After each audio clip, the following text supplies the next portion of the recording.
It's on Cook here. Just very briefly backing up to the previous video. In the previous video, I misspoke a couple of times around the 12-minute mark, and then around the 23-minute mark in that video where I said the name Cells by mistake when in fact I was talking about Cook. So hopefully that wasn't confusing. All right, so Fatiha, just a reminder that this comes from the three-letter root FTH, and that the words in Arabic for opening and conquest are cognate, that is, they are related, and the sense of that is opening the lands to Islam, right? So the opening of the Quran and the idea of opening the lands to Islam, that these ideas are connected. All right, and I think here this discussion helpfully complements Cells, where you see the reference to the way that God relates to human beings in two antithetical ways.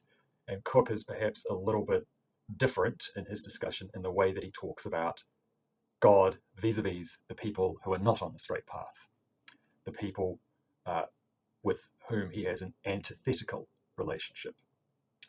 So in one of the previous videos, I referred to Cells as having somewhat of a gentle reading of the Quranic comment that I don't worship what you worship, you don't worship what I worship.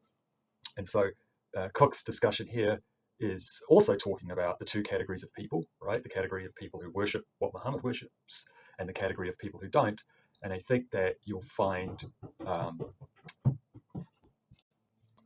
sorry, I just got interrupted there. If you're having trouble with my accent at all, the word I'm saying here is complements. So I'm saying that I think you'll find that the discussion of Cook here complements the discussion of Cells with regard to the two different kinds of people being discussed here, right? Those on the straight path, those against whom wrath or anger is directed. Then, and what we have here in bold font, this is just a helpful vocabulary item, and I would draw your attention to the discussion here. And we don't want to get mixed up between the word Sharia and the word Sirat, because the word Sharia can also be translated as the straight path. So just to note here that when the text says guide us to the straight path, that is as-sirat al-mustaqim, and that's an important vocabulary item that Cook elaborates here. Don't get that mixed up with the word Sharia.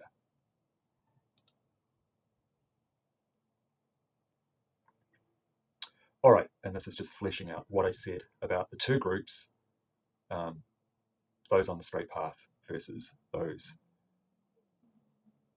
who are astray and subject to anger. And I think in the language here, note the stress on exclusiveness. So again, Cook is talking about a similar topic to the one that Cells talked about, right? Where Cells talked about, I don't worship what you worship and you don't worship what I worship. But I think the discussions are a little bit different, and hopefully you'll find that they complement each other in a helpful way. All right, and again, this characteristic kind of language, God sends prophets. Prophets set down for people a straight path to follow through revelations and laws and teachings.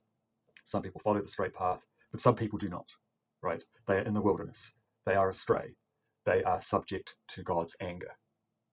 All right, the friends of God, and this is visiting a point we've seen before, and that is what is highlighted at the bottom of the page there, the way that the Quran, and this is a point that oftentimes gets stressed, as I've suggested, in situations where Muslims are debating the relative merits of Islam and Christianity, sometimes they highlight in those debates the way in which the Quran very often brings together believing or having faith and doing good works, or as translated here, deeds of righteousness.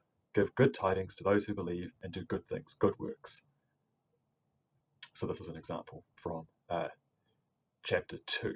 And they shall have pure spouses, or spouses purified, and that is a literal translation of what the Arabic says there. Pure spouses, or spouses purified.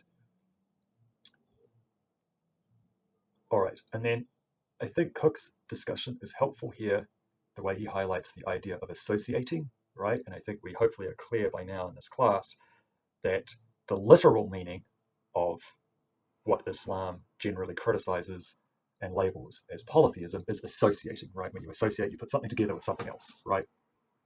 And the Quran here is saying that people must be scrupulous, they must be careful, and not associating any others with God. So that is a key vocabulary item there, right? Associating or association. When we have the word polytheism in Islam, that is literally what that means. All right. Submitting entirely, giving oneself entirely, that is the meaning of the word Islam, and in the Quranic verse cited here, that is in the form of a verb, not a verbal noun, right? Islam is a verbal noun, right? A verbal noun is a word that oftentimes in English will be spelt ending in the letters ing, right? So submitting, or in the translation here, giving oneself entirely. But in the verse translated there it actually is in the form of a verb, not a verbal noun. But it is, I think, good for you to be aware, right, that the word Islam is a verbal noun. All right, the enemies of God, right? Their fate is dire, right? So again, backing up to the verses we saw discussed by Sells, I don't worship what you worship, you don't worship what I worship. Cook is talking here about how the Quran is pretty explicit and pretty clear about you don't worship what I worship, and the Quran is pretty clear of what your fate, if you're someone who worships the wrong thing, is going to be. And we've got here the reference to people's skins who bear witness. Their skins bear witness against them concerning what they have been doing. So it's the idea that if you've been doing the wrong thing, the Quran doesn't specify exactly here what that wrong thing is, but if you've been doing the wrong thing, your skin, your own skin, will become a witness against you. All right, another reference here to Abu Lahab. Literally, that means the father of the flame. Abu simply means father of. And hopefully you recall from previous video, previous module, that this is highly unusual, highly unusual. What is unusual here is that an enemy of the Prophet, an enemy of the Muslims, an enemy of Islam is identified by name, right? And that is unusual. It is unusual because typically what the Quran does is it does not give names or identify by name the enemies of the Prophet, the people who worship the wrong things, the people who persecutes the Muslims, right? But here it does. So that is distinctive, and that is why it is worthy of attention. Perish the hands of Abu Lahab, and perish he, his wealth avails him not, neither what he has earned. He shall roast at a flaming fire, and his wife. And note that the wife there is not named, right? So as Cook emphasizes here, we've got a graphic account of the punishment, but the crime is not detailed, right? So hopefully by now we're really clear, because it's been mentioned so many times, right? The Quran is not a book of law, it's not a book of biography, it's not a book of history, right? So it doesn't tell us the history, it doesn't tell us the story, it doesn't tell us the detail of what Abu Lahab did, right? It's clear about the punishment. So it is, again, that's where we've seen that the word, to borrow from Sells, the word allusion, right? It's alluding to the story of Abu Lahab. Then we have cases where the crime is specified, and I don't think I need to add anything to the text there, but I do think it's worth, I hope you're able to learn and remember this name, Saleh. That's an important signpost, that name. What does it signpost? What does it represent? It represents this idea that there were prophets sent to the Arabs before Muhammad and Islam, right? So that's an important name in the Quran, and I hope you can remember that one. All right, and there we have that word shirk. That's an important vocabulary item, literally association, as Cook says here, conventionally translated polytheism. All right, reference to the story of Moses, to this incident of calf worship, and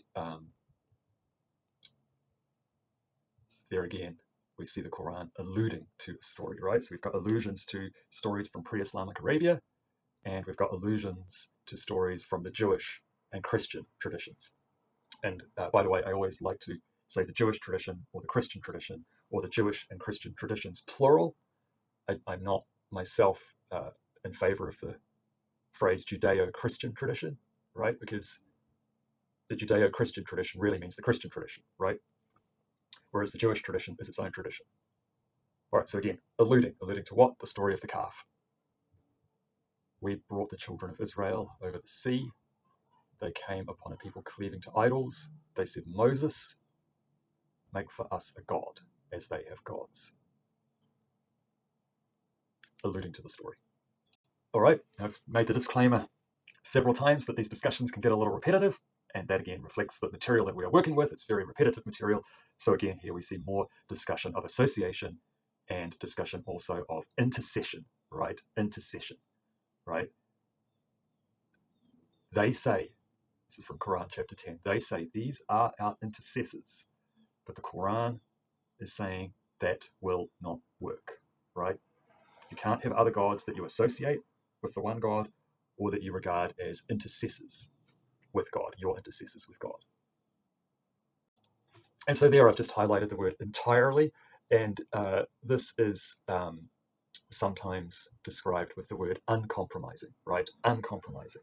So the idea is that Islam is a religion of uncompromising monotheism, which clearly is distinct and different from association, polytheism, idol worship, as practiced by most of the Arabs, but it's also different to religions of compromising monotheism, which from the point of view of traditional Islamic teaching is what Judaism and Christianity do. And that is why I've said that when we look at the Islamic attitude towards polytheism, it's black and white, right? Polytheism is just straight up wrong. No ifs, ands, or buts. But when we come to Judaism and Christianity, it's a bit of a gray area, right? In more ways than one. In more ways than one. We've talked about some of those ways already. But here, with regard to monotheism, right? So they are monotheistic religions, and they're religions that hinge upon the idea of one God, and that God is the same God, right? The God of Judaism, the God of Christianity, the God of Islam are the same God. But whereas Islam, in terms of traditional Islamic teaching, does not compromise that monotheism, Judaism and Christianity do, right? Christianity compromises it with the idea of incarnation, with the idea of Trinity, and Judaism compromises it in other ways. So here, the word tawheed would also be helpful. Okay, and that's your vocabulary item there, tawheed, and that's with the long I above the, so a straight line above the letter I if you want, right? So we pronounce that word tawheed, not tawhid. And if you want, you can spell it E-E as I've spelled it there, just to convey that spelling. All right, I might be repeating myself here. Apologies if I am. I hit the pause and then wasn't sure when I started it again. Okay, so that's the vocabulary item there. Tawheed means what? Uncompromising monotheism, as distinct from compromising monotheism, which is what Judaism does, what Christianity does, and obviously what polytheism does. And again, that can also be spelled with the straight line above the I to make the vowel long, so we say tawheed, not tawhid. Okay, hypocrites here, right? The hypocrites. Specific term with a specific meaning, people who converted to Islam during the early period, but whose conversion was not sincere, and that lack of sincerity later on, when the Muslims are based in Medina, in the second half of the Prophet's career, their hypocrisy, their insincerity was revealed by their unwillingness to go out and fight, and so they were regarded by Islam and by the Quran and by the Muslims as those who say with their tongues what they do not believe in their hearts. Okay, so when we see this word hypocrites, keep in mind that it's referring to something fairly specific. All right, now I think with guidance, I would refer you to Cook's text here. I don't feel I need to elaborate, but I do want you to think carefully about the idea of predestination and the idea of free will, and this is what Cook is getting at in his discussion here, right? So we can see in the Quran references to ideas that would line up with predestination, right? That there are some people, it's predetermined that they will not go to paradise. God has sealed their ears and their hearts. They can't receive the message, even if the message is preached to them. But there are also indications that would go together with the idea of free will. Say, go out there, say, recite this, right? Well, that very act, that very command would suggest that there is a reason to do that. What is the reason? The reason is that when Muhammad and the Muslims say something, when they recite the Quran, that people can respond appropriately, right? If it was already predetermined that they would not respond appropriately, there would be no point in preaching to them and reciting the Quran to them. So that is really what this part of Cook's chapter is getting at here, right?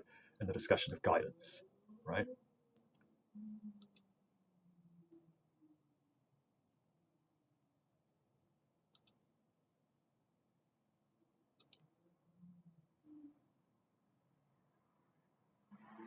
All right, so I'm just flashing through the pages here. But again, I want you to think about those two ideas as you're reading them. Again, what are the two ideas? Number one, predestination. Number two, free will. Okay, so this verse here, or these two verses, chapter 2, verses 6 to 7, this would be an example that lines up or goes together with the idea of predestination. As for the unbelievers, alike it is to them, whether you warn them or you don't warn them. They don't believe. God has set a seal on their hearts, their hearing, their eyes, right? So there, that goes with the idea of predestination. They can't hear the message. They can't receive it because their hearts have been sealed by God, right? Then at the same time, we have indications of the other idea. And as I've said already, and as we saw in the previous book, in the discussion of the previous book, Sel's book, it's attention, right? I've got predestination here. I've got free will here. The two ideas are intention, and that's it. It's attention. Attention is not resolved.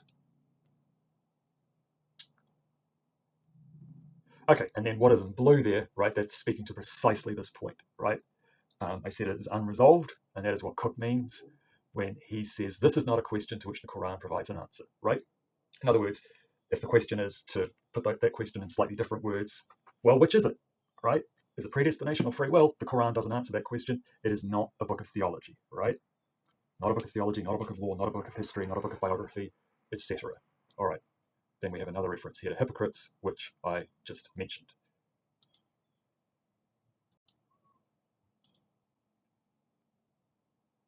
All right. Okay, I'm just flashing through the pages here. For the most part, I don't have anything further or much further to add to the discussion. Note there that day of resurrection, that's a different word than reckoning or judgment. We can just stick with the English for that. And then here we have another reference to the skins of God's enemies, right?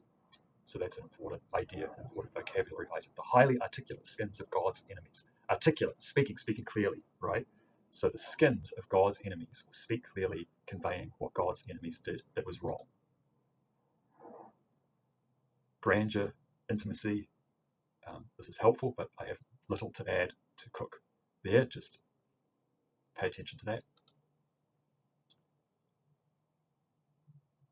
All right, the idea of ambivalence I think is helpful there, and I think this can here again be an example of a discussion that complements Sel's discussion in helpful ways. So God can be merciful, God can be vengeful and hostile, right?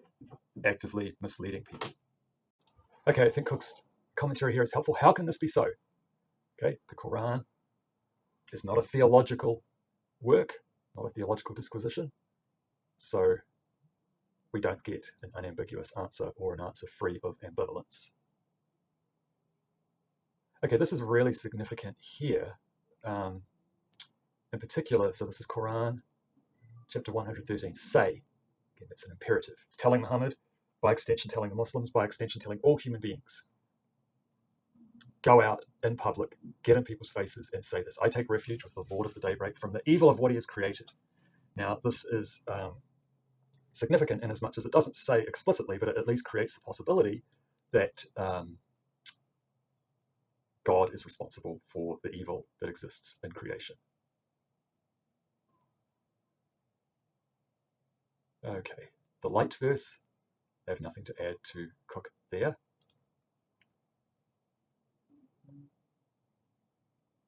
Commentary on Quran, chapter 101. We've seen that already with Sel's. Leaves us guessing. And so this is another way of making the same point that we saw in the first book we read in the class, right? There's a mystery there, right? There's a mystery there. Question that is not answered clearly. What can tell you what this is? The purpose is not to answer the question, but to stimulate meditation, thought, reflection, etc.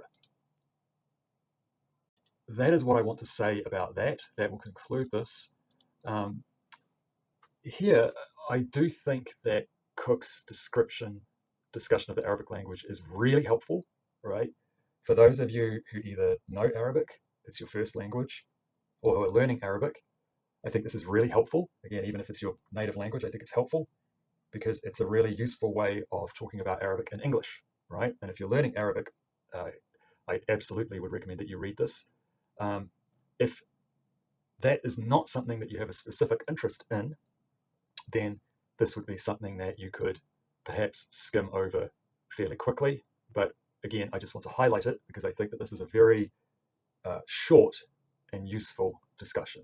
And talks about the language, talks about roots, talks about the 3-letter roots, and so on and so forth. So again, with that, I would just draw your attention to it, right? But if you're not learning Arabic, and it's not something that you have a specific interest in learning more about, you could probably go through this section, this note on Arabic here, fairly quickly. And with that, I will conclude this video.